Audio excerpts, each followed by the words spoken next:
வணக்கம். YoYo TV சேனல்ல இன்னைக்கு என்ன பார்க்க போறோம் அப்படின்னா சயின்ஸ் 6th சயின்ஸ் தான். லைன் பை லைன் கொஸ்டின்ல 101வது வினாக்கள்ல இருந்து 150 வினாக்கள் வரைக்கும் பார்க்க போறோம். வாங்க பார்க்கலாம். நம்மளுக்கு புக் இல்ல அப்படின்ட்டு கவலைப்படாம நம்ம line by line question video பார்த்தாவே நம்மளுக்கு எல்லாமே போதுமானதா இருக்கும். ஓகே, வாங்க பார்க்கலாம். 101வது வினா, அணுக்கள் அப்படின்னா எதை சொல்றோம் அப்படின்னா பருப்பொருளோட மிக சிறிய துகளை தான் அணுக்கள் அப்படின்னு சொல்றோம். ஓகேங்களா. நெக்ஸ்ட் 102வது, ஒரு காகித தாள் எடுத்துக்கிட்டோம் அப்படின்னா அதுல எத்தனை அணுக்கள் இருக்கு அப்படின்னா பல மில்லியன் அணுக்களால் ஆனதுதான் ஒரு காகித தாள் அப்படின்னு சொல்றாங்க. நெக்ஸ்ட் 103, அணுக்களின் அமைப்பை கண்டறிய பயன்படுத்தப்படுவது 2 முறை பயன்படுத்துறாங்க. அது என்னன்னு பாருங்க. மின்சாரத்தின் மூலம் இயங்கும் எலக்ட்ரான் நுட்ப உருப்பெருக்கி.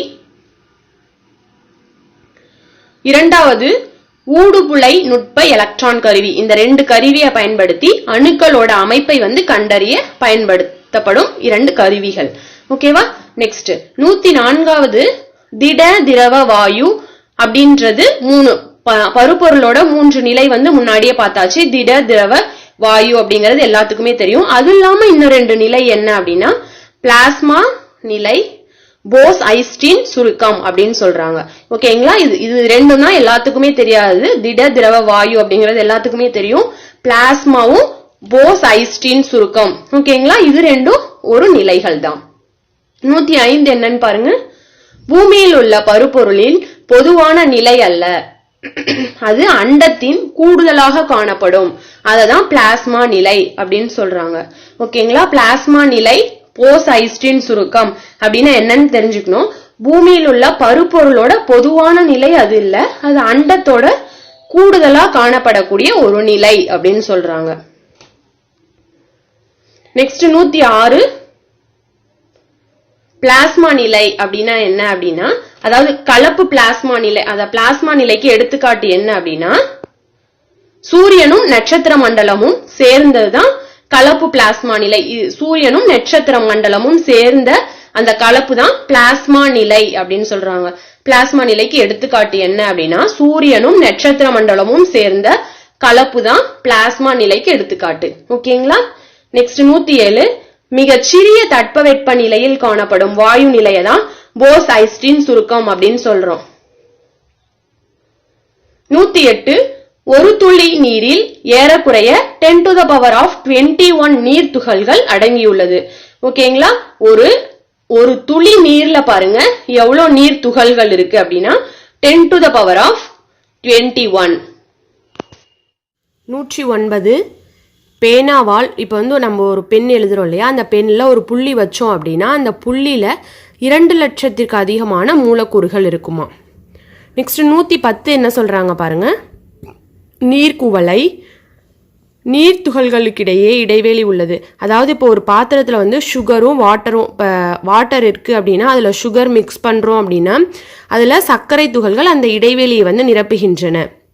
ஓகேங்களா. இப்போ ஒரு பவுலே எடுத்துக்கோங்களேன். ஒரு பவுல்ல நம்ம தண்ணி ஊற்றி சர்க்கரையை போட்டு நல்லா மிக்ஸ் பண்ணுறோம் அப்படின்னா சர்க்கரை தனியாக நீர் தனியாக இருக்காது, அது ரெண்டும் சேர்ந்தா சர்க்கரை கரைசலாக மாறிடும். அப்போ அந்த சுகர் எங்கே போச்சு, நம்ம தனியாக சுகர் போட்டோம் ஆனால் தண்ணி தனியாக இருந்தது. அப்போ சர்க்கரை எங்கே போச்சு அப்படின்னா அந்த நீர் துகள்களுக்கு இடையே உள்ள இடைவெளியில் சுகர் இதாயிரும், ஃபில் ஆயிரும். அதை தான் சொல்கிறாங்க நீர் துகள்களுக்கு இடையே இடைவெளி உள்ளது, அதில் அந்த சர்க்கரை துகள்கள் அந்த இடைவெளியை நிரப்புகின்றன அப்படின்னு சொல்கிறாங்க. 111, வாயுக்கள் ஒரு இடத்தில் நிற்காமல் பரவிக்கொண்டே இருக்கும். ஓகேங்களா. அதாவது வாயுக்கள் திரவ பொருளோட அந்த பரவும் நிலை துகள்கள் எல்லாம் எப்படி இருக்கும் அப்படின்னு பாத்துக்கணும். அதை பொறுத்தளவு இப்ப வாயுக்களை பார்த்தோம் அப்படின்னா ஒரு இடத்துல நிற்காமல் பரவிக்கொண்டே இருக்கும். ஓகே. 112 என்ன அப்படின்னா திண்மத்துல, அதாவது திடப்பொருளை தான் திண்மம் அப்படின்னு சொல்லுவாங்க. ஓகே. திடனாலும் திண்மம்னாலும் ஒரே இதுதான். திண்மத்தில் உள்ள துகள்கள் எப்படி இருக்கும் அப்படின்னு பாருங்க. மிகவும் குறைந்த இடைவெளியுடன் நெருக்கமாக பொதிந்திருக்கும் திடப்பொருளை பொறுத்தளவு. எக்ஸாம்பிள் என்ன, எடுத்துக்காட்டு என்ன அப்படின்னா 113ல எடுத்துக்காட்டு கொடுத்திருக்கேன் பாருங்க. ஏரோ மார்க் போட்டு கல். திடப்பொருளோட எடுத்துக்காட்டு என்ன அப்படின்னா கல் அப்படின்னு சொல்றாங்க. 114, திரவத்தில் உள்ள துகள்கள் எப்படி இருக்கும் அப்படின்னா குறைந்த இடைவெளியுடன் தாறுமாறாக அல்லது ஒழுங்கற்ற நிலையில் அமைந்திருக்கும். இப்ப 112ல என்ன சொன்னேன், திட பொருளுக்கு அதாவது திண்ம பொருளோட துகள்கள் எப்படி இருக்கும், மிக குறைந்த இடைவெளியுடன் நெருக்கமாக பொதிந்திருக்கும். இதே திரவ பொருளோட துகள்கள் பாருங்க, குறைந்த இடைவெளியுடன், அந்த மிகவும் அப்படின்ற வார்த்தை இல்ல, அதுதான் இது ரெண்டுக்கும் உள்ள வித்தியாசம்.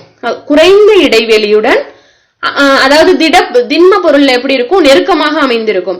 இங்க ஒழுங்கற்ற நிலையில் அமைந்திருக்கும் அப்படின்னு சொல்றாங்க. ஓகேங்களா? அப்ப திரவ பொருள், திரவத்தில் உள்ள துகள்கள், அதுக்கு எக்ஸாம்பிள் என்ன அப்படின்னா, எடுத்துக்காட்டு நீர். 115ல இதுக்கு எடுத்துக்காட்டு பாருங்க, நீர் கொடுத்திருக்கேன். 116 வாயுக்களில் உள்ள துகள்கள். இப்ப திண்ம பொருள் பார்த்தாச்சு, திரவ பொருள் பார்த்தாச்சு. வாயுக்களில் உள்ள துகள்கள் எப்படி இருக்கும், அதிக இடைவெளியுடன் எளிதில் நகரக்கூடிய வகையில் அமைந்திருக்கும். ஓகேவா?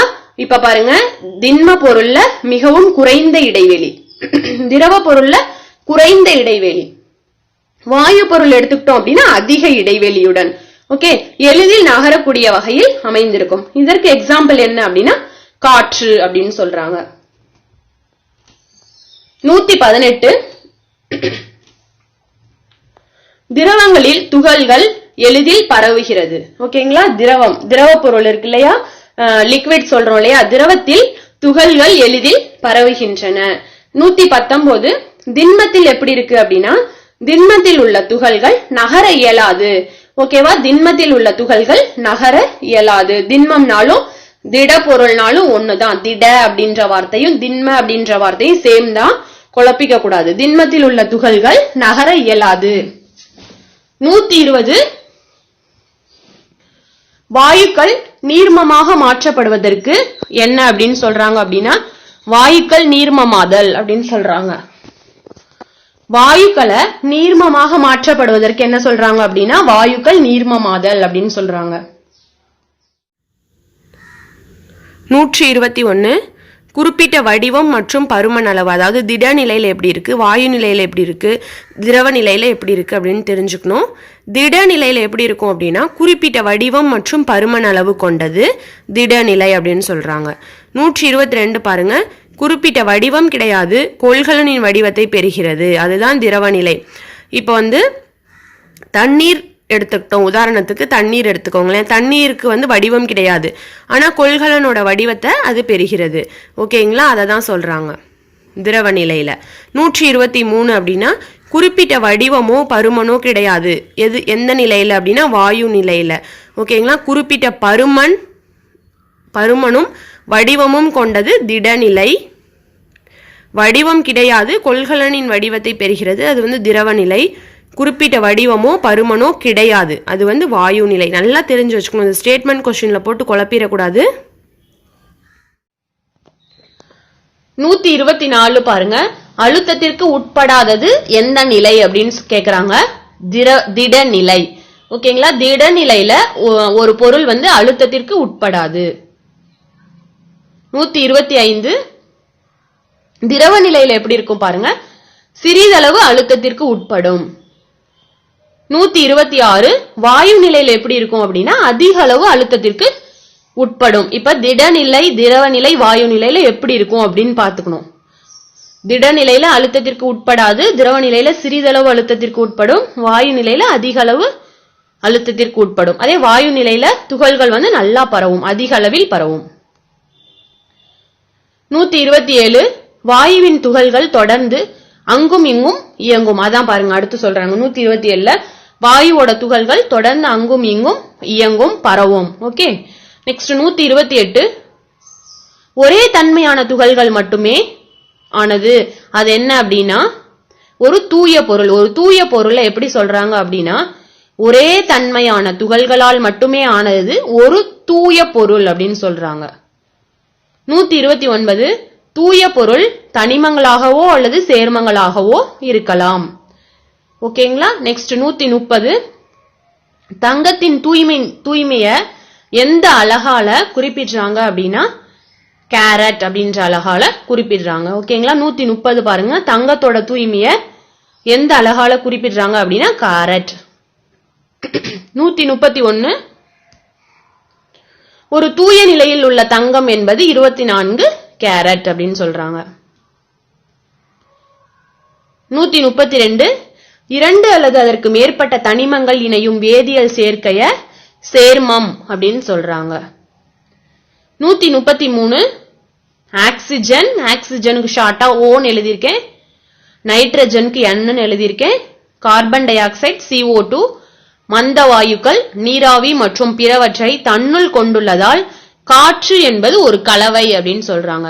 ஓகே, காற்று என்பது ஒரு கலவை. அது எதனால சொல்றாங்க அப்படின்னா oxygen, nitrogen, carbon di oxide, மந்த வாயுக்கள், நீராவி போன்றவை தன்னுள் கொண்டுள்ளதால் காற்று வந்து கலவை அப்படின்னு சொல்றாங்க.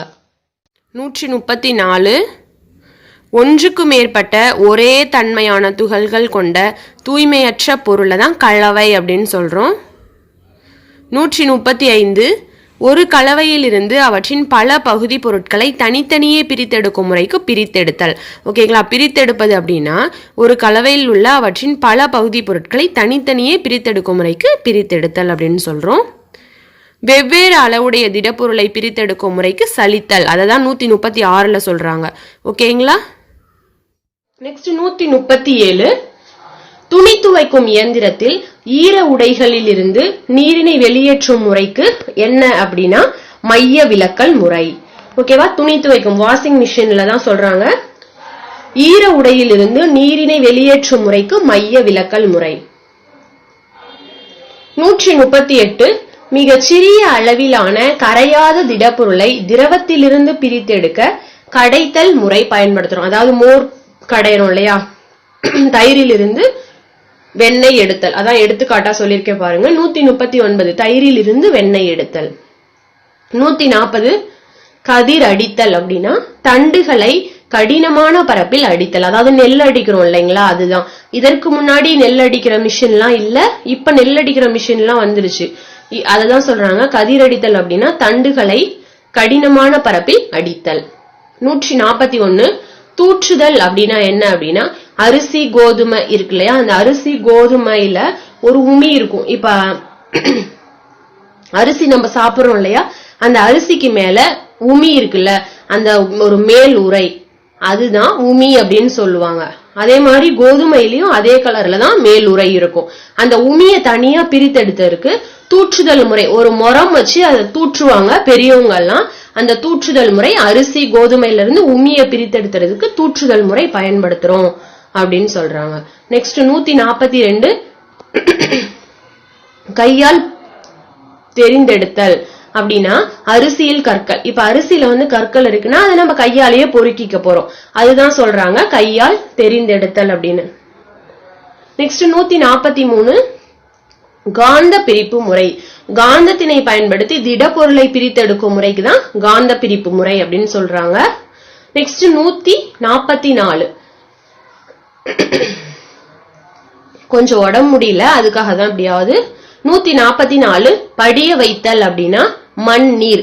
இப்ப மண்ணையும் நீரையும் ஒன்னா கலக்குறோம் அப்படின்னா இப்ப வந்து மண் வந்து கீழே இறங்கிரும், கொஞ்சம் அதாவது ரொம்ப நைஸா இருக்கிற மண் வந்து கலங்கிரும், ரொம்ப கொஞ்சம் கெட்டியா இருக்கிற மணல் வந்து அடியில படிஞ்சிரும் இல்லையா, அதுதான் படிய வைத்தல் அப்படின்னு சொல்றாங்க. அடியில மண்ணு படிஞ்சிரும், மேல வந்து நீர் தனியா நிக்கும். நெக்ஸ்ட் 145 வடிகட்டியை கடந்து கீழே இறங்கும் திரவம் வடிநீர் அப்படின்னு சொல்றோம். இப்போ ஒரு பொருளை நம்ம வடிகட்டுறோம் அப்படின்னா கீழே வந்து இறங்கும் திரவத்தை வந்து வடிநீர் அப்படின்னு சொல்றோம். 146 என்ன சொல்றோம் அப்படின்னா வடிதால், அந்த வடிகட்டுல கீழே இறங்குற பொருளை வடிநீர் அப்படின்னு சொல்றோம். அந்த வடிகட்டி இருக்கு இல்லையா, அதுல மேல தங்கும் கரையாத பகுதியை என்ன சொல்றோம் அப்படின்னா வண்டல் அப்படின்னு சொல்றோம். அந்த வடிகட்டிக்கு மேல இருக்க பொருளை வண்டல் அப்படின்னு சொல்றோம். கீழே இறங்குற திரவத்தை வந்து வடிநீர் அப்படின்னு சொல்றோம். 147 பூக்கும் தாவரம் 2 முக்கிய பாகங்களை கொண்டது, தண்டு தொகுப்பு வேர் தொகுப்பு. பூக்கும் தாவரத்துல 2 முக்கிய பாகம் என்னென்ன அப்படின்னா தண்டு தொகுப்பும் வேர் தொகுப்பும். 148 நிலத்துக்கு கீழே காணப்படும் தாவரத்தின் முக்கிய அச்சு வேர். ஓகேங்களா, நிலத்துக்கு கீழே ஒரு தாவரம் இருக்கு அப்படின்னா அதற்கு அந்த தாவரத்தோட கீழே நிலத்துக்கு கீழே என்ன இருக்கு அப்படின்னா வேர் தான் இருக்கு. 149 வேர்களில் கணுக்களும் கணுவிடை பகுதிகளும் இல்லை. 150 தாவரங்களின் வேர் தொகுப்பு 2 வகைப்படும். அவை என்னென்ன அப்படின்னா 1 சல்லி வேர் தொகுப்பு, இரண்டாவது ஆணிவேர் தொகுப்பு. ஓகே ஃப்ரெண்ட்ஸ், இந்த வீடியோ பிடிச்சிருந்தா மற்ற ஃப்ரெண்ட்ஸோடு ஷேர் பண்ணிக்கோங்க. நம்ம சேனலில் புதுசாக பார்த்தீங்க அப்படின்னா சப்ஸ்கிரைப் பண்ணிக்கோங்க. இந்த வீடியோ பிடிச்சிருந்தா ஒரு லைக் பண்ணிக்கோங்க. தேங்க்யூ.